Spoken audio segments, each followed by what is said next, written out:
সেই সুবাদে দেখেন সারা বাংলাদেশের খেলোয়াড় প্রেমিক মানুষ, বাংলাদেশের বিসিবি তারা কিন্তু আইসিসির কাছে একটা দরখাস্ত করেছে এবং অনুলিপিও প্রদান করেছে যে আমাদের এই প্লেয়ার নিরাপত্তার শঙ্কার জন্য আমরা চাচ্ছি না।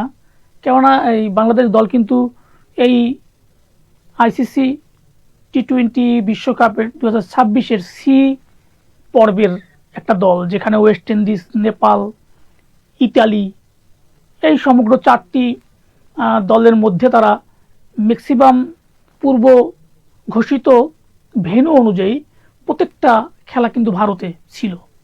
এখন আশঙ্কার ব্যাপার আইসিসি কি এই বাংলাদেশের প্রস্তাবটাকে বা এই দরখাস্তটাকে কি হিসাবে নেবে।